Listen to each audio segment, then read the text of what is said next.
your English podcast. Hello, everyone. Welcome back to your English podcast, the ideal spot to gradually improve your English with each episode. My name's Alex. And my name is Mina. Okay, let's unpack this topic today. We're diving into something I think really hits close to home for, well, probably many of us. Mm-hmm. It's that challenge of cultivating ambition, actually doing the things we say we want to do. Especially when you feel that inertia that, what feels like laziness really gets in the way. Exactly. And we're pulling our insights today from this discussion material. Ambition for the lazy. Small steps, big systems. Right. So our mission really is to sift through this and pull out the practical strategies, the psychology that can help you actually move from just thinking about it, from intention to real action. It's such a common feeling, isn't it? You set these goals, maybe you even feel that initial burst of excitement, Yeah. but then somehow you just find yourself scrolling or putting it off. The classic, I'll start tomorrow. Oh, definitely. How often do you actually say that, okay, tomorrow's the day, and then tomorrow comes and, well... And nothing changes. Yeah. This source really tackles that directly, and it offers, I think, a pretty useful way to reframe it. Okay. It suggests ambition isn't some fixed thing, like you either have it or you don't. It defines it as an active process. An active process, meaning... Meaning the deliberate striving, the effort towards development and your goals, even when it feels hard. Okay. And crucially, what we tend to label laziness, the source argues that's often not a genuine lack of desire. It's more like an internal barrier. An internal barrier. Interesting. So not just apathy, like you genuinely don't care. Exactly. Yeah. It argues this feeling, this laziness, is often rooted in other things, like fear of failure, maybe. That makes sense. It feels safer not to try sometimes. Right. Or maybe just feeling completely overwhelmed by how big the task seems. Yeah, analysis paralysis. Or even just self-doubt creeping in, that little voice saying you can't actually do it. That definitely resonates more than just saying someone's inherently lazy. It shifts the focus to the reason for the resistance. Precisely. And the source kind of pushes back against that myth, that if you struggle with this, you can't be successful. It implies it's much more about finding the right strategy than about raw willpower. Okay, strategy over just trying harder. Yeah. And according to the source, just recognizing those underlying reasons, the fear, the overwhelm, the doubt, that's actually the critical first step. Understanding why you feel stuck is key to getting unstuck. Okay, so understanding the why is step one. What then? What does the source suggest we actually do to, build that ambition and get moving, even with those feelings? Well, one of the things that really stands out in this material is the focus on starting incredibly small, like really small. How small are we talking? They suggest maybe committing just 5 minutes a day, 5 minutes to a new skill or that task you're avoiding. 5 minutes? That sounds almost too small. But that's the point. They use this great analogy.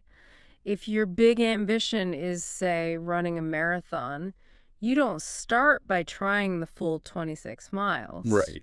Definitely not. You start with maybe just 1 kilometer. Build from there. It makes it less intimidating. Okay, micro actions. I like that. What else is crucial, according to this source? This is a big one they emphasize. Shifting focus from just setting abstract goals to building concrete systems. Goals versus systems. Explain that a bit. So goals are your destination, right? Where you want to end up. But systems are like the automated vehicle that gets you there reliably day after day. Okay. Like routines. Exactly. Think daily to-do lists, setting aside specific time blocks for things, having a dedicated routine for self-development. The real power, they argue, is in making these actions almost automatic. So it removes the need for that big motivational push every single time. Precisely. Takes the constant decision-making and willpower drain out of it. You just do the system. Build the system, automate the action. Yeah. That makes sense. And they also stress making those habits, those system components, actually appealing. Appealing. How? Well, if it feels like a chore, you'll naturally avoid it, right? So can you gamify it somehow? Add an element of fun. Or reward yourself for the small wins. Like after your 5 minutes of practice, you get that nice cup of coffee you enjoy. Okay, linking it to something positive. Yeah, they even mention keeping something like a success diary. Just noting down the progress, no matter how small it seems. It helps you see you're moving forward. Celebrating those tiny victories builds momentum. I can see that. Definitely. And the source also touches on, the practical stuff, optimizing your environment. Like decluttering your workspace. Yeah, an organized space can lead to a more organized mind. Using planners, task tracking apps, whatever, helps structure things visually. And finding support is key too. Support systems. Connecting with people who have similar goals, maybe finding an accountability partner.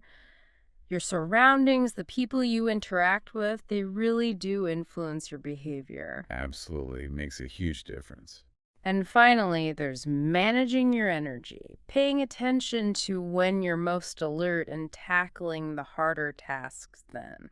Working with your natural rhythms, not against them. Right. And using techniques like Pomodoro, working in focus bursts with short breaks, it helps maintain concentration. The whole idea is weaving these activities into your routine so they become natural. Less about forcing it, more about making it flow with your day. Exactly. It shouldn't feel like you need this monumental effort of willpower every single time. So pulling it all together from these sources, the core message seems to be less about waiting for lightning strike motivation Right.